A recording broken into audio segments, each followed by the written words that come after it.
pues luego, si queréis, podréis hacer algunas preguntas, pero sin más, pasamos a la intervención de Raúl sobre la escuela como espacio de convivencia inclusivo para prevenir el racismo y la xenofobia. Cuando quieras.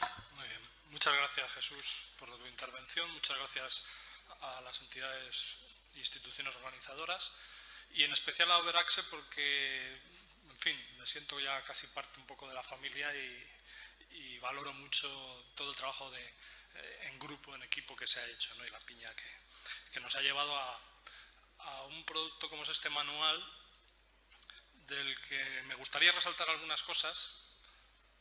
Creo que tengo... Sí, vale, perfecto. Bien.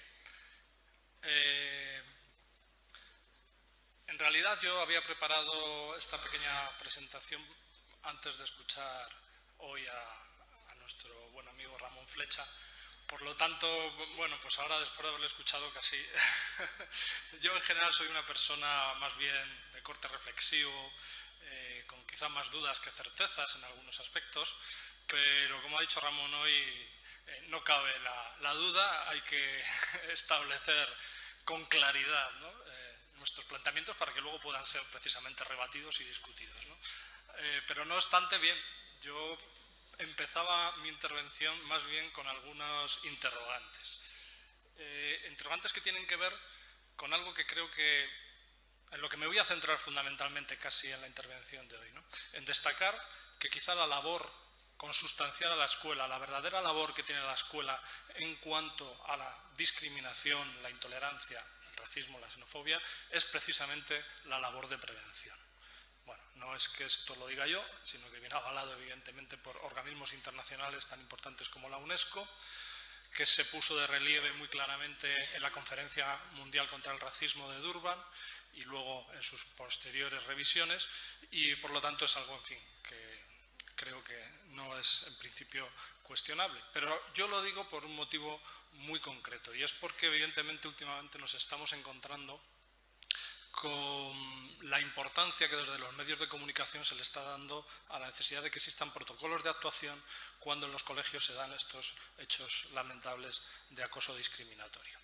Yo no voy a poner en duda que los protocolos sean necesarios, por supuesto que lo serán, y además hay algunos muy valiosos, pero lo que sí digo es que un protocolo de actuación en una escuela en la que no existe realmente una comunidad educativa que se ha replanteado cómo transformar precisamente esas actuaciones educativas, preferentemente de éxito como nos han planteado antes, pues difícilmente puede aplicar correctamente cualquiera de estos protocolos.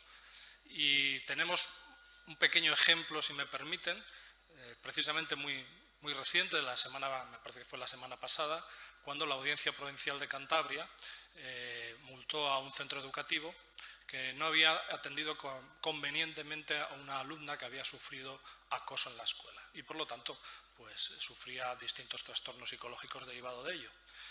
Sin embargo, la Audiencia Provincial de Cantabria afirmaba o reconocía que esa escuela sí que había intentado poner en marcha algunas actuaciones para paliar este problema y para atajarlo, pero que no había sido, en fin, suficientemente intensa en su actuación y por lo tanto, pues, su fallo era poner una multa.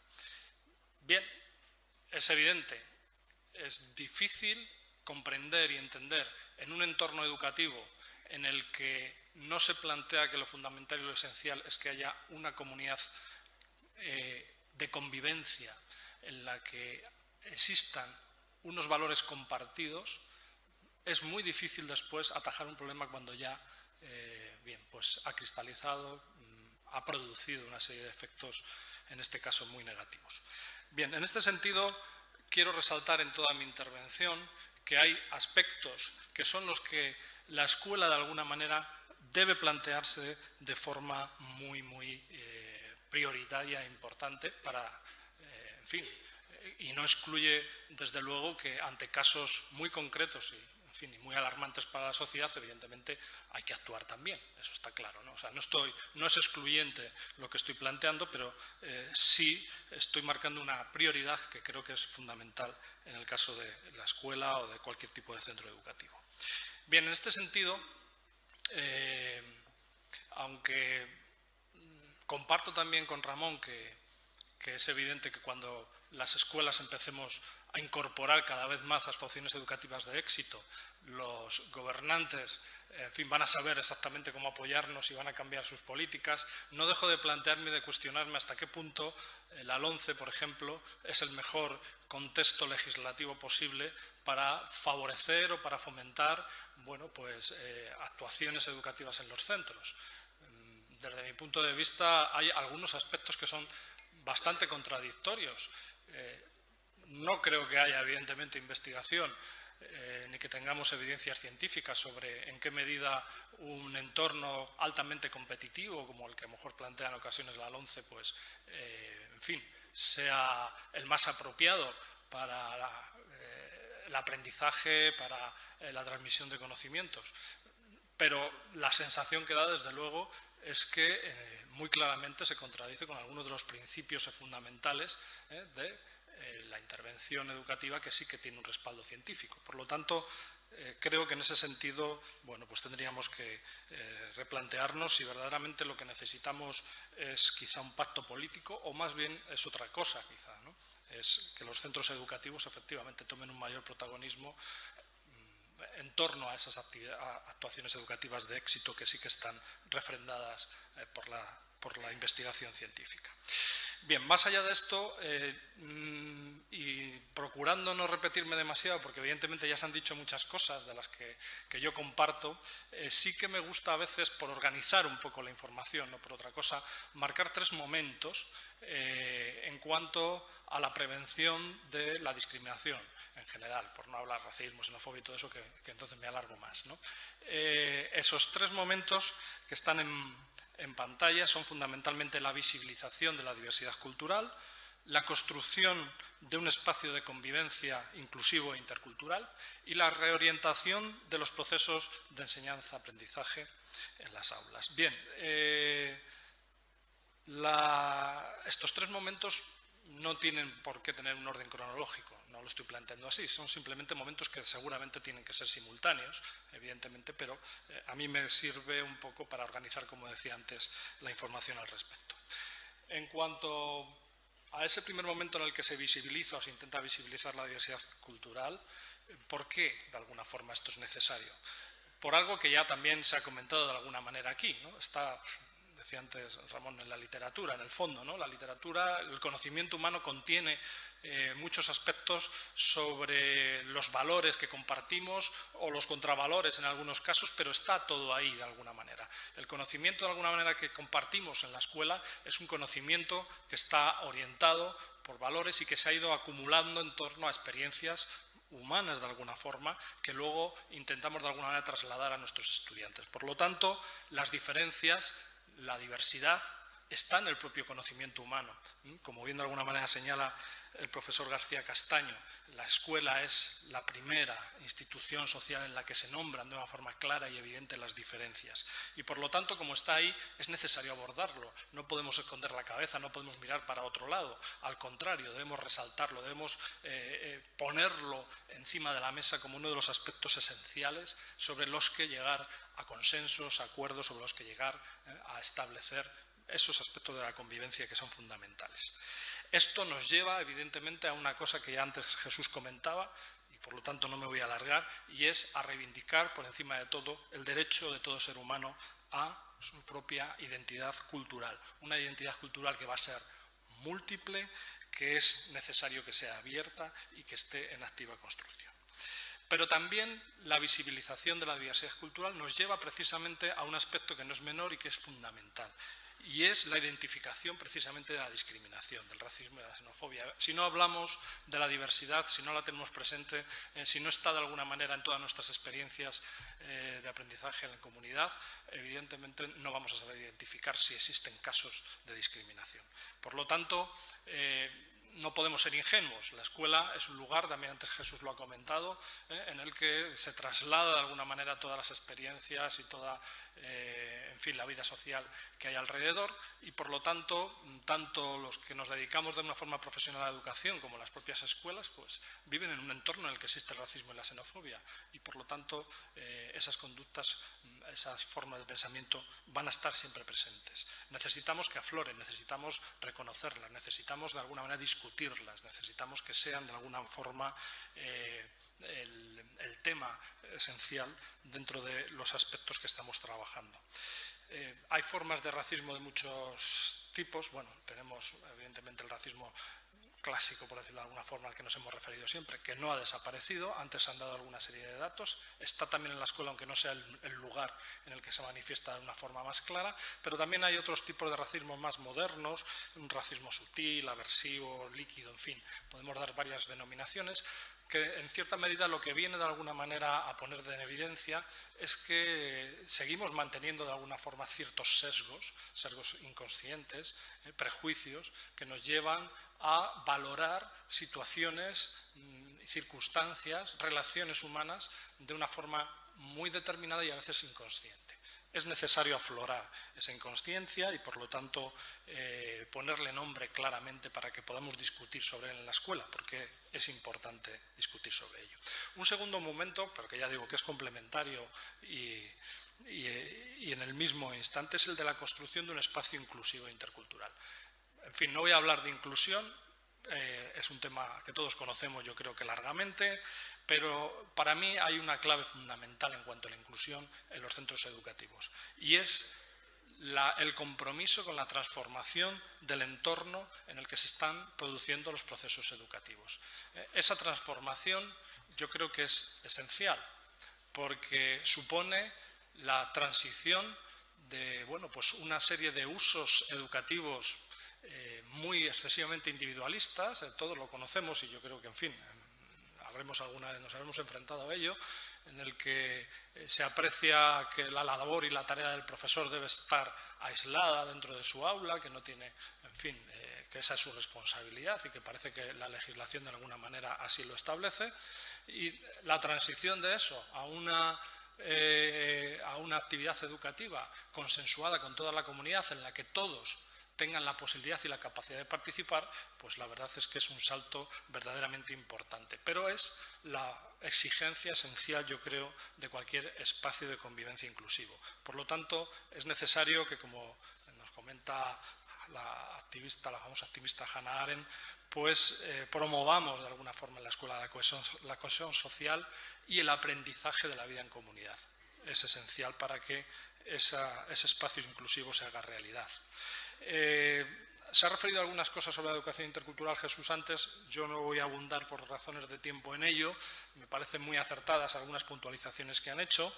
Lo que está muy claro y es evidente que no podemos entender la educación intercultural simplemente como la atención a unos pocos, en este caso a los migrantes, eso es evidente. La educación intercultural de alguna forma va dirigida a todos nosotros, somos parte de esa diversidad cultural que existe en el mundo y tenemos que identificarnos como tal para poder de alguna forma darle sentido a cualquier iniciativa en este ámbito.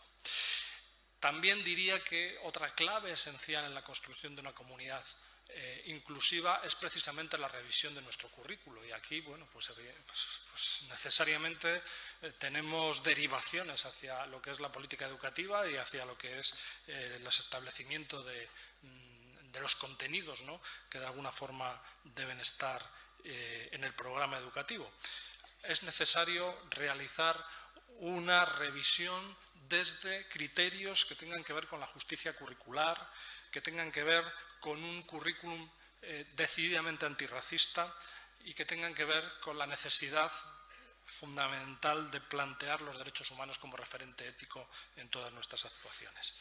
Bien, es necesario, por lo tanto, plantearse desde este punto de vista un aspecto que tenemos en el libro, en el capítulo 6 precisamente, y que está ahí desarrollado y por lo tanto no me voy a entretener, que es llegar a tomar una decisión muy clara. ¿Queremos de alguna forma que la escuela, que el centro escolar sea un factor de protección para las personas que conviven en él o más bien un factor de riesgo. Bien, pues en ese sentido los factores de protección están relacionados con todo esto que decíamos. Y por último, el tercer momento es la reorientación de los procesos de enseñanza y aprendizaje. Bien, aquí, en fin, yo creo que es mucho más, en este sentido, enriquecedor todas las experiencias que se están teniendo, que estamos pudiendo escuchar en estas mesas y por lo tanto lo que yo diga pues a lo mejor sobra un poco, pero si me aceptan quizá algunas consideraciones, simplemente diría que es evidente que la formación del profesorado es fundamental, pero hay que orientarla de manera que el profesorado, en fin, se comprometa, sea realmente un agente clave en la prevención a la que antes hacía referencia. Y eso pues exige conocimientos, exige de alguna manera desarrollo de competencia intercultural y exige también un proceso de crecimiento. Bueno, pues yo diría que el modelo de la investigación-acción responde bastante bien a ese proceso al que me estoy refiriendo.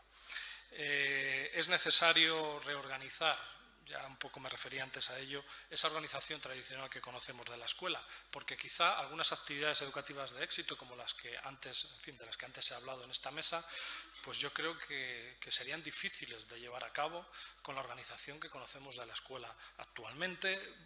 Yo diría mayoritariamente, ya sabemos que no está en todos los centros, pero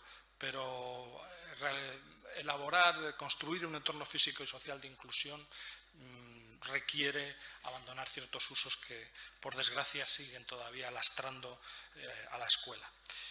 Por supuesto que, en cuanto a lo que comentaba sobre las distintas lenguas presentes en la escuela antes Jesús, estoy totalmente de acuerdo. Es necesario que vayamos hacia una escuela plurilingüe en el que se ponga, sobre todo, encima de la mesa la relevancia fundamental que tienen todas las lenguas y el respeto que tenemos que tener hacia todas ellas.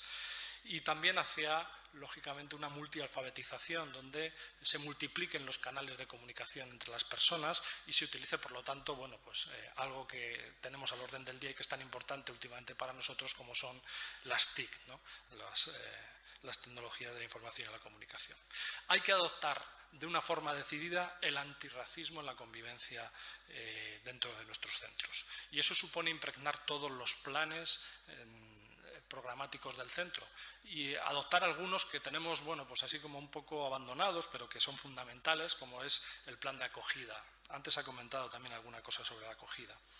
Hay que establecer, en fin, aspectos que nos llevan a poner de relieve claramente la necesidad de detectar estrategias, de detectar el racismo y la xenofobia con estrategias que sean de alguna forma compartidas por toda la comunidad educativa, que existan canales de denuncia que estén claramente establecidos y que se puedan utilizar y que se establezcan redes de apoyo. Sobre todo esto de la convivencia y algunos planes relativos a ello, yo creo que hay otras experiencias mucho más claras, pero evidentemente es necesario, es fundamental.